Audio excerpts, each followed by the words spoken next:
Ensinaram-lhe sobre a Constituição, mas não sobre a vez em que a América tentou enviar uma criança pelo correio, ou quando uma cabra se candidatou a presidente da Câmara e ganhou. Esta não é a terra da liberdade. É a terra de decisões absolutamente desequilibradas. Bem-vindo aos factos mais estúpidos, estranhos e dignos de levar à mão a cara da história dos Mason-e-Wash. 1. Acha que os seus pais são forretas? Em 1914, o serviço postal de encomendas dos Slidewatts era a grande novidade, e as regras estavam basicamente rabiscadas num guardanapo. Um casal de Ohio, ao olhar para o preço de um bilhete de comboio para a sua filha de 4 anos, teve um momento de genialidade vermelho, branco e azul. Eles perceberam que era mais barato classificar a sua filha como gado e enviá-la pelo correio para a casa da avó. Então, eles fizeram-no. Colaram 53 cêntimos em selos no seu pequeno casaco e entregaram-na a um carteiro perplexo. Consegue imaginar o dia daquele homem? Ele está a entregar cartas, uma conta e, de repente, um pequeno ser humano. Para seu crédito, ele simplesmente aceitou a situação e garantiu que ela chegasse ao destino. Tornou-se tão popular que o governo teve de intervir e declarar oficialmente que não. As crianças não são enviáveis pelo correio, por muito que se queira poupar uns trocos. 2. Se alguma vez pensou que os políticos modernos são uma piada, permita-me apresentar-lhe o presidente da Câmara Clay Henry de Lajitas, Texas. Ele era uma cabra. Não estou a ser metafórico. A cidade elegeu literalmente uma cabra bebedora de cerveja como seu líder nos anos 80. Toda a sua plataforma política consistia numa única promessa. Ele beberia qualquer cerveja que lhe pusessem à frente. E sabe que mais? Ele cumpriu essa promessa de forma mais consistente do que qualquer político humano jamais o fez. O seu principal dever como presidente da Câmara era ficar absolutamente bêbado para entretenimento dos turistas. Ele nunca aumentou os impostos, nunca começou uma guerra, ele apenas bebia. Ele foi, a todos os níveis, um dos líderes mais eficazes e honestos da história americana, provando que, por vezes, o melhor governo é aquele que está demasiado bêbado para governar. 3. Já ouviu a frase: "Se acredita nisso, tenho uma ponte para lhe vender"?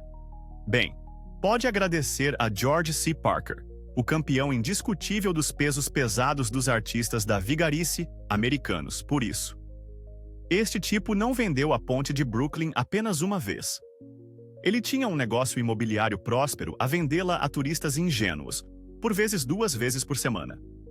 Ele imprimia escrituras falsas com um aspecto incrivelmente oficial, falava sobre as enormes receitas de portagem e convencia as pessoas de que estavam a comprar uma mina de ouro de betão e aço.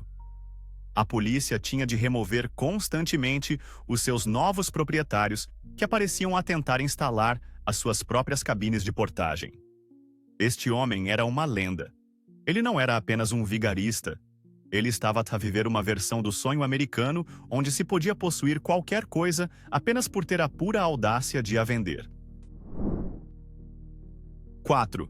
No auge da Guerra Fria, o sistema de defesa aérea mais avançado da América, o NORAD, foi concebido para uma única coisa: detectar bombardeiros soviéticos que traziam a aniquilação nuclear. Portanto, imagine a tensão no centro de comando quando o telefone vermelho ultra-secreto tocou. O coronel Harry Shoup atende, esperando ouvir sobre a Terceira Guerra Mundial. Em vez disso, é uma criança pequena a perguntar se ele é o Pai Natal. Um anúncio da Sears tinha um erro de impressão e publicou a linha direta para o potencial Armagedão como a linha de apoio do Pai Natal. Em vez de desligar, o coronel, num momento de pura genialidade, ordenou à sua equipa que verificasse o radar à procura de um trenó. E assim, nasceu uma tradição. O aparelho de defesa multibilionário da América passa agora oficialmente uma noite por ano a seguir um homem gordo mágico. Tudo porque alguém numa loja de departamentos não conseguiu rever o texto. 5. Conduzir um carro nos anos 1930 antes do ar-condicionado era como voluntariar-se para ser cozinhado lentamente dentro de uma batata de metal. A solução? Uma obra-prima de engenharia estúpida chamada Keep-A-Cool. Era, e não estou a exagerar, uma caixa de metal que se enchia com um bloco de gelo gigante. E era só isso. Íamos literalmente a uma casa de gelo. Comprávamos um pedaço de água congelada como uma espécie de homem das cavernas de desenhos animados e enfiávamo-lo nesta engenhoca. Um pequeno ventilador soprava então ar vagamente fresco e úmido na sua direção durante cerca de 1 hora antes de tudo derreter, deixando-o com uma poça enorme no chão. Era o dispositivo perfeito para alguém que queria resolver o problema de estar com demasiado calor, introduzindo o novo problema de estar com calor e encharcado. 6. Existem certos limites que simplesmente não se podem cruzar com o público americano.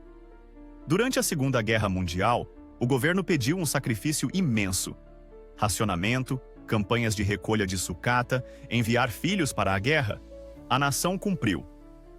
Mas depois, em 1943, eles foram longe demais.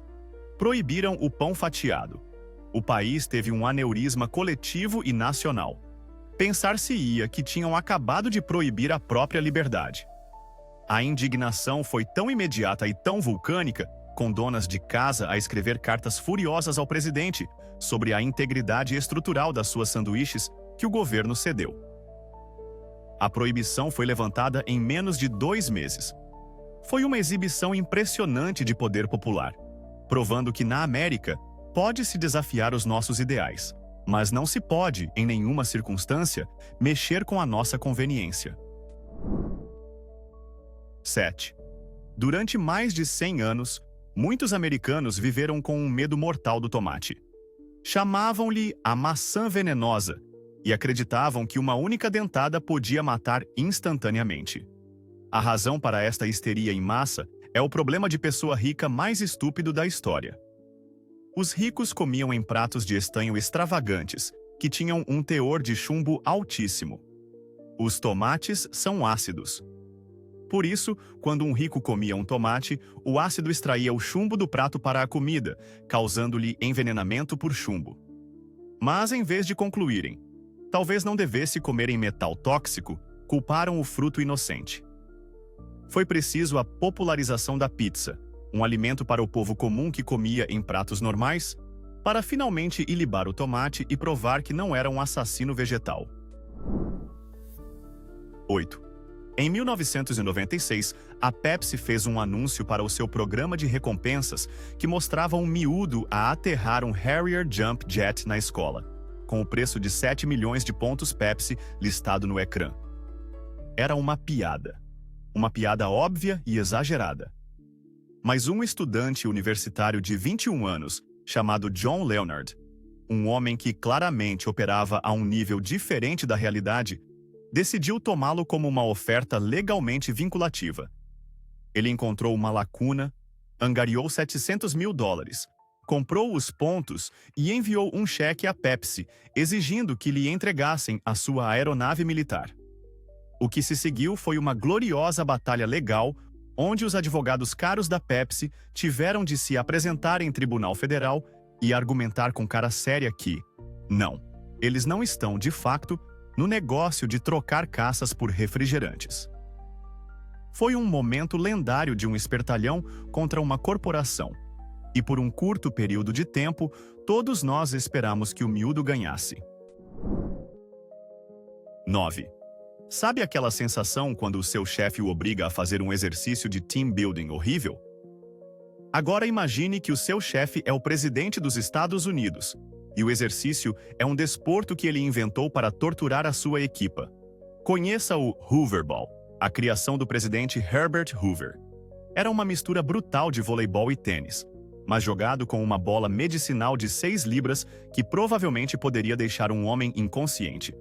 Todas as manhãs, às 7 da manhã, Hoover arrastava os seus membros do gabinete privados de sono, homens que deveriam estar a governar o país, para o relvado da Casa Branca para este ritual extenuante. Ele chamava-lhes o seu Gabinete da Bola Medicinal. Não se experimentou verdadeiramente a toxicidade no local de trabalho até que o secretário de Estado lhe atire uma bola de pura densidade à cabeça antes mesmo de tomar café. 10. Como é que se consegue que as pessoas comprem títulos de guerra? Pode-se apelar ao seu patriotismo, ou se for o governo dos Katsuewa nos anos 1940, pode simplesmente aterrorizá-las. Numa jogada de pura insanidade psicológica, o governo encenou uma invasão nazi surpresa em grande escala numa pequena cidade do Texas. Soldados de verdade, vestidos como tropas alemãs, marcharam pela rua principal. Prenderam o presidente da Câmara e tomaram conta da cidade. As pessoas ficaram genuinamente aterrorizadas, pensando que a guerra tinha chegado a casa. Então, depois de assustar toda a gente até a morte, os invasores revelaram que era tudo um espetáculo e disseram: "Viram? Isto podia acontecer a sério. Agora quem quer comprar um título de guerra?" É a tática de angariação de fundos mais agressiva e desequilibrada da história, basicamente mantendo o sentido de segurança de uma cidade como refém por dinheiro. 11. Estamos em plena Segunda Guerra Mundial.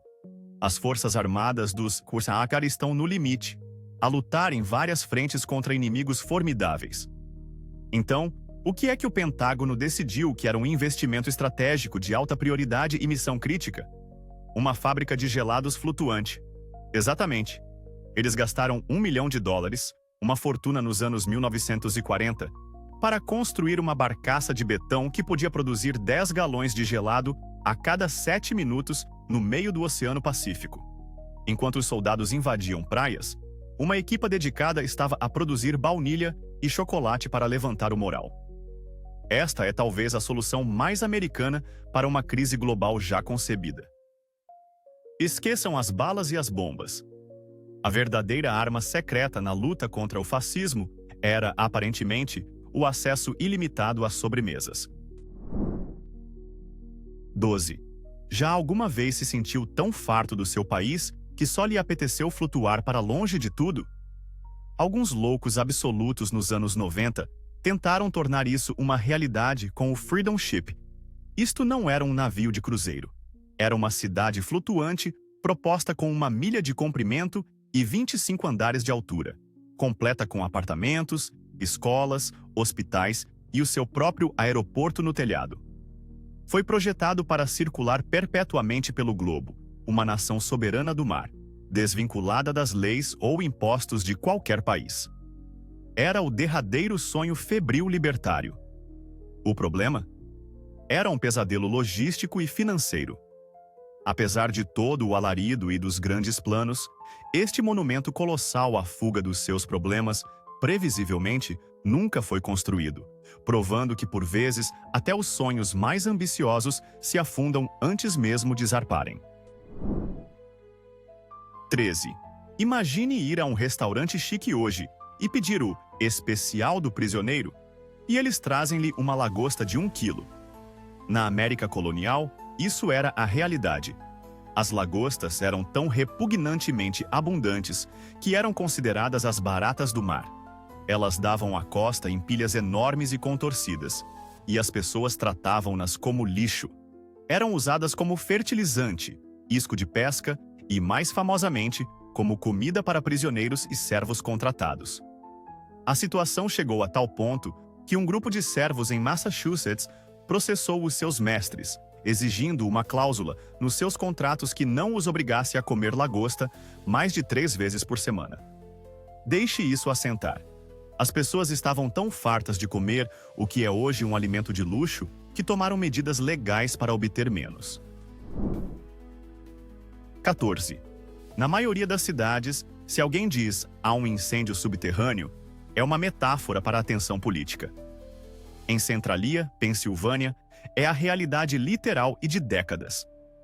Em 1962, alguém teve a brilhante ideia de limpar um aterro sanitário incendiando o lixo. Infelizmente, esse aterro estava localizado mesmo em cima de uma mina de carvão a céu aberto. Eles basicamente acenderam o rastilho de um churrasco subterrâneo que arde desde então. Durante mais de 60 anos, um incêndio tem engraçado debaixo da cidade, fazendo com que o chão se rache, expelindo gases tóxicos e tornando o local uma porta real para o inferno. A solução do governo foi basicamente desistir e pagar a toda a gente para sair.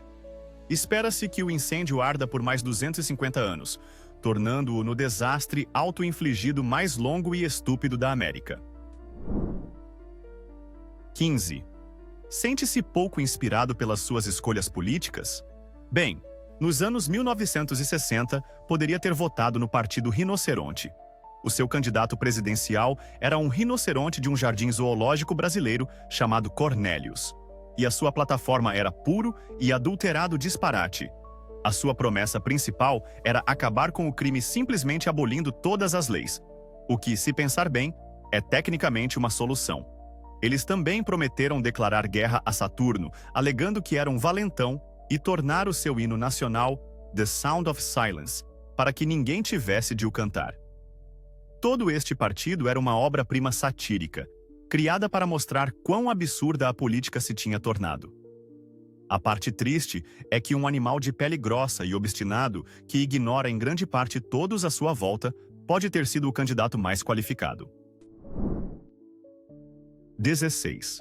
Os anos 1980 foram uma época selvagem, mas nada capta a paranoia da década como o pânico satânico sobre Dungeons and Dragons.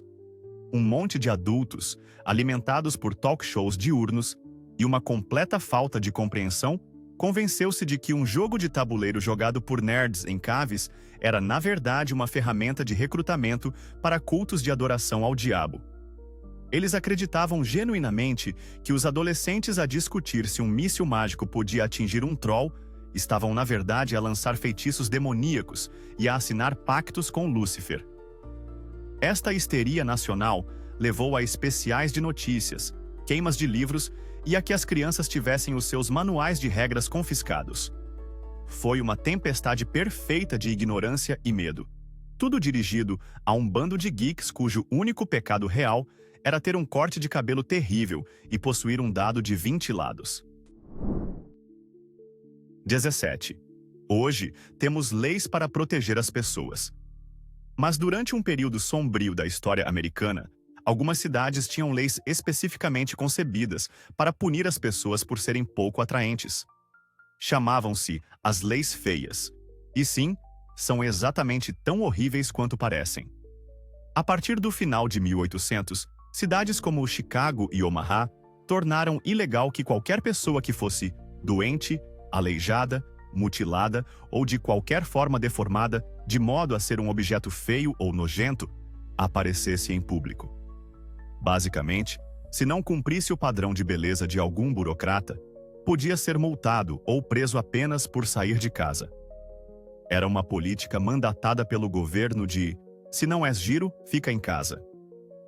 Estas leis permaneceram nos livros até os anos 1970, um testemunho do facto de que, durante muito tempo, a solução da América para qualquer coisa desagradável era simplesmente torná-la ilegal de se ver. 18. No Velho Oeste, reivindicar terras era um assunto sério. A lei da propriedade rural exigia frequentemente que se construísse uma habitação para provar que se estava a viver lá. Mas um tipo nos anos 1850 olhou para essa regra e viu não uma exigência, mas uma sugestão com uma enorme lacuna. Então, ele construiu uma casa minúscula do tamanho de uma boneca. Apenas o suficiente para se qualificar tecnicamente como uma habitação. E prendeu-a à parte de baixo de um balão de ar quente. Ele flutuava então sobre milhares de acres de território não reclamado do Oregon, baixava a sua casa em miniatura até ao chão e declarava: "Sim, esta é a minha casa, isto é tudo terra minha agora". Ele era um gênio do cumprimento malicioso, usando uma pequena casa flutuante para tentar tornar-se um dos maiores proprietários de terras do Oeste. É preciso respeitar a pura e adulterada ousadia de um homem que tentou reivindicar um estado inteiro usando um barracão de jardim voador. 19. Chicago no século XIX tinha um grande problema. Todo o seu lixo, esgoto e lamas industriais fluíam para o rio Chicago, que por sua vez fluía diretamente para o Lago Michigan, a única fonte de água potável da cidade. Eles estavam literalmente a beber a sua própria imundície. A solução? Em vez de, construir um sistema de esgotos moderno, os engenheiros da cidade decidiram por algo muito mais insano e rancoroso. Eles passaram anos a construir um sistema complexo de canais e eclusas para reverter fisicamente o fluxo de todo o rio Chicago. Eles fizeram o rio fluir para trás, para longe do lago, enviando os seus resíduos fétidos e nojentos rio abaixo em direção aos seus vizinhos em St. Louis. Foi um dos feitos de engenharia mais incríveis da época, tudo motivado pelo simples desejo de tornar o seu cocó problema de outra pessoa. 20. Em 1869, a América ficou obcecada com o Gigante de Cardiff, um homem petrificado de 3 metros de altura, desenterrado numa quinta em Nova York. Cientistas, líderes religiosos e milhares de clientes pagantes afluíram para ver os restos deste gigante da era bíblica. Foi aclamado como uma descoberta monumental. O único problema? Era uma farsa completa e absoluta. Tudo foi obra de um tipo chamado George Hull, um ateu que entrou numa discussão com um pregador e decidiu provar quão crédulas as pessoas eram. Ele esculpiu o gigante de um bloco maciço de gesso, envelheceu-o com ácido e enterrou-o durante 1 ano antes de o descobrir. Ele criou uma das maiores fraudes da história americana apenas para ganhar uma discussão. E a melhor parte? Mesmo depois de ele confessar, as pessoas ainda faziam fila para pagar para o ver. 21. Os anos 1950 foram a idade de ouro do otimismo atômico, onde as pessoas acreditavam que a energia nuclear podia fazer tudo, até alimentar a carrinha da sua família. Entra o Ford Nucleon, um carro-conceito que deveria funcionar com o seu próprio reator nuclear em miniatura, convenientemente localizado na mala. A ideia era que, se conduzisse por cerca de 8.000 quilômetros, depois parasse numa estação de reabastecimento nuclear para trocar o seu núcleo de urânio gasto.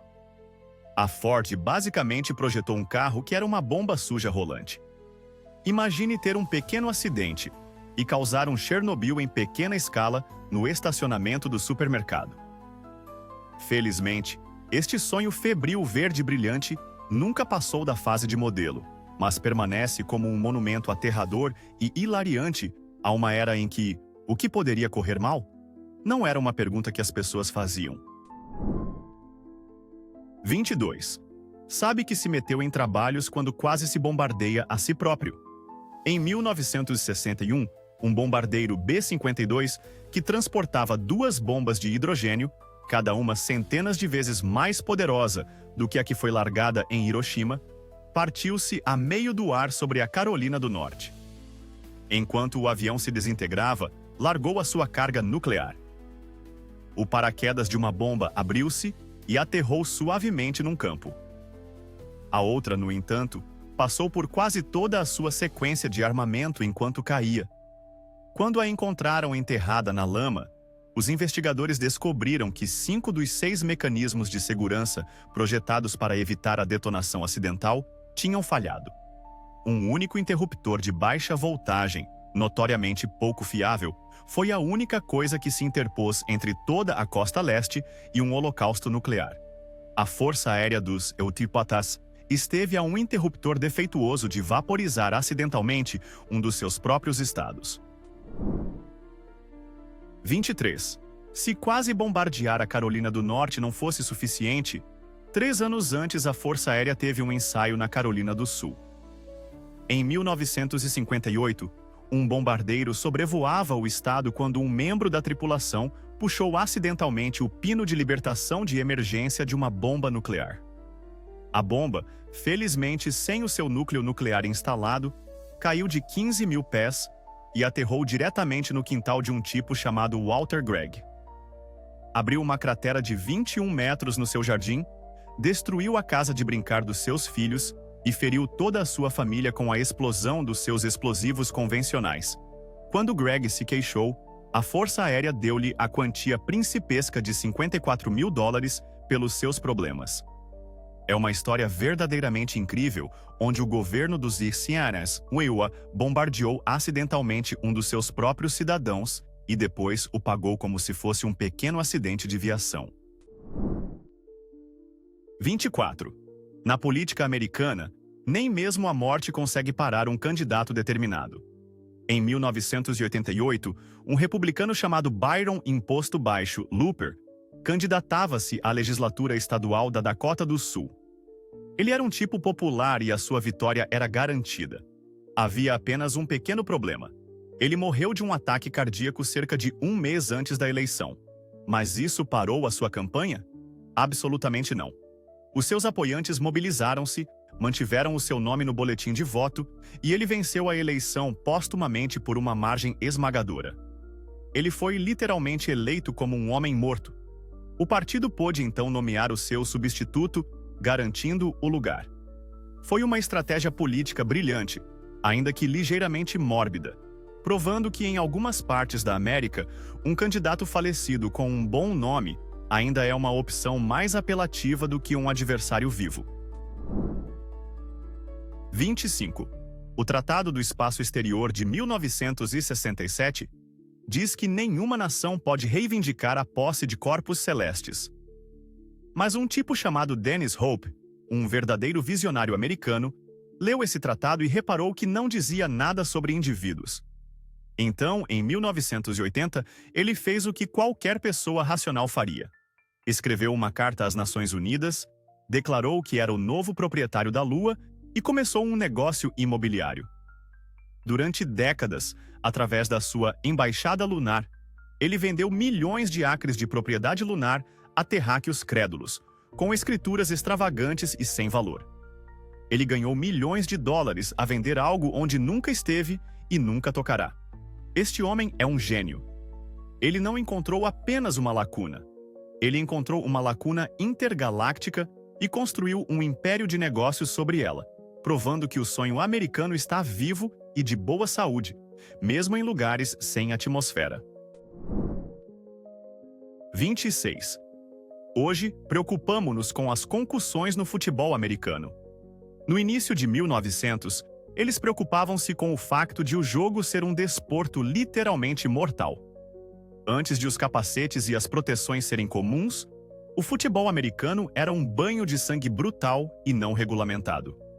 Formações como a cunha voadora eram basicamente arietes humanos projetados para causar o máximo de carnificina. A violência era tão extrema que na única temporada de 1905, pelo menos 19 jogadores morreram em campo devido a coisas como pescoços partidos, hemorragias internas e pontapés na cabeça. Era menos um desporto e mais uma execução pública com uma bola de pele de porco. A situação ficou tão má que o presidente Theodore Roosevelt, o presidente mais másculo da história, teve de intervir pessoalmente, ameaçando proibir totalmente o desporto, a menos que o tornassem menos homicida. 27. Muito antes de ser conhecida por qualquer outra coisa, Cincinnati, Ohio, tinha uma alcunha gloriosa e gordurosa: Porcópolis. Em meados do século XIX, era a capital indiscutível do embalamento de carne de porco do mundo.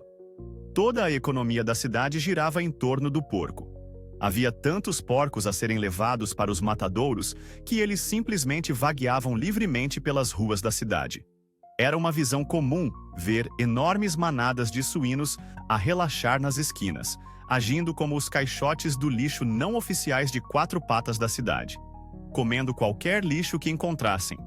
É preciso imaginar uma cidade onde o ruído de fundo é o constante grunhido de milhares de porcos condenados. Foi uma era gloriosa, mal cheirosa e ligeiramente aterradora, quando uma cidade americana foi literalmente construída sobre uma base de bacon. 28. O governo dos anos 1950 tinha um plano muito claro, simples e hilariantemente inútil para sobreviver a uma explosão nuclear direta: esconder-se debaixo da carteira da escola. Este era o exercício Baixa e Cobre. Um filme educativo com uma tartaruga de desenhos animados chamada Bert ensinou a uma geração inteira de crianças que, se vissem um clarão de luz ofuscante que pudesse derreter aço, a sua secretária de madeira as salvaria. A lógica era, aparentemente, que um fino pedaço de contraplacado era o escudo supremo contra uma explosão termonuclear de vários megatons. Em retrospectiva, é claro que isto não era uma estratégia de sobrevivência. Era uma forma de dar às crianças algo para fazer nos momentos finais antes de serem vaporizadas. É talvez a peça mais icônica e profundamente estúpida da propaganda da Guerra Fria já criada. 29. Sabe que está a ter uma má separação quando decide começar o seu próprio país no quintal do seu ex. Após a Guerra da Revolução, um grupo de colonos no que é hoje o leste do Tennessee fartou-se de o governo da Carolina do Norte os ignorar. Assim, em 1784, eles simplesmente separaram-se e formaram a sua própria nação independente, o estado de Franklin. Elegeram um governador, estabeleceram os seus próprios tribunais e até tentaram ser reconhecidos pelo governo federal. Foi um pequeno país independente e aguerrido que durou cerca de 4 anos antes de implodir completamente devido a lutas políticas internas, caos econômico e ao facto de a Carolina do Norte querer mesmo as suas terras de volta. Foi uma experiência gloriosa e de curta duração de governo, faça você mesmo, que acabou por falhar, tornando-se uma nota de rodapé na história, sobre o que acontece quando a sua ambição política é maior do que o seu plano real. Quinta. Tentar entregar correio na região selvagem do Alasca no final de 1890 era um pesadelo. A solução? Algum gênio no governo propôs o Expresso das Renas. Eles importaram centenas de renas siberianas e contrataram pastores Sami para criar uma rota de correio movida por estes animais supostamente resistentes. Parecia mágico, como algo saído de uma história de Natal. A realidade foi um desastre completo. As renas eram lentas, teimosas e, mais importante, incrivelmente deliciosas para a população local de lobos. As rotas de correio eram constantemente interrompidas por predadores que transformavam o transporte dos carteiros numa refeição de 4 pratos. A grande experiência do Expresso das Renas rapidamente entrou em colapso, provando que, por vezes, uma ideia fiche no papel é apenas uma forma realmente ineficiente de alimentar lobos. 31. Em 1896, um promotor ferroviário chamado William Crush teve uma ideia brilhante para uma manobra publicitária. Ele encenaria uma colisão frontal real entre 2 locomotivas não tripuladas de tamanho normal. Ele construiu uma via especial no meio de um campo no Texas, vendeu bilhetes, e uma multidão de 40 mil pessoas apareceu para o espetáculo. As locomotivas foram lançadas uma contra a outra a 80 km por hora. O acidente foi ainda mais espetacular do que qualquer um imaginava. Ambas as caldeiras explodiram simultaneamente, enviando uma chuva maciça de estilhaços de metal derretido para a multidão. Pelo menos 3 pessoas morreram e muitas outras ficaram feridas. Crush foi despedido imediatamente, mas numa reviravolta verdadeiramente americana, recontratado no dia seguinte porque o evento tinha gerado uma publicidade tão massiva para a ferrovia. 32. Em 1960, Hollywood revelou uma tecnologia revolucionária que deveria mudar o cinema para sempre. Smell-O-Vision. A ideia era que o público não apenas veria e ouviria um filme, eles também o cheirariam. Durante o filme Scent of a Mystery, um sistema complexo de tubos libertaria odores específicos para cada assento individual no cinema para corresponder à ação no ecrã. O sistema foi um fracasso colossal. Os cheiros eram muitas vezes libertados na hora errada, então estaria a cheirar um charuto durante uma cena de amor. Os odores eram fracos, difíceis de eliminar, e muitos membros do público queixaram-se de que os cheiros químicos apenas os faziam espirrar. A grande estreia do Smell-O-Vision foi também o seu final, passando para a história como um dos maiores e mais fedorentos fiascos de Hollywood. 33. Hans Langseth era um agricultor norueguês-americano que detinha um recorde mundial pelo qual ninguém estava realmente a competir: a barba mais longa da história da humanidade. Os seus pelos faciais atingiram um comprimento espantoso de 17 pés e meio, mais comprido que uma carrinha. Ele tinha tanto orgulho nela que muitas vezes a transportava enrolada e metida numa bolsa. Mas em 1927, Langseth encontrou o seu fim de uma das formas mais absurdas e irônicas imagináveis. No dia em que morreu, ele tropeçou acidentalmente, não numa pedra ou num gato vadio, mas na sua própria barba colossal. Ele tropeçou, caiu e partiu o pescoço.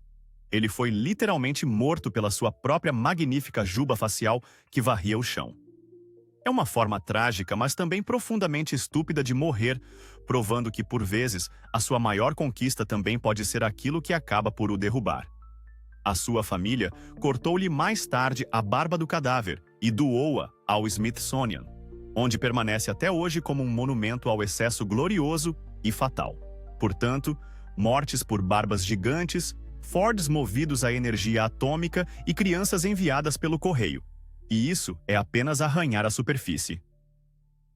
A questão agora é: somos mais espertos do que isto? Ou apenas melhores a escondê-lo com Wi-Fi? Deixe a sua opinião polêmica nos comentários. E se o seu cérebro ainda estiver intacto, prove-o. Clique em gosto, esmague o subscrever e prepare-se para mais desastres gloriosos da história.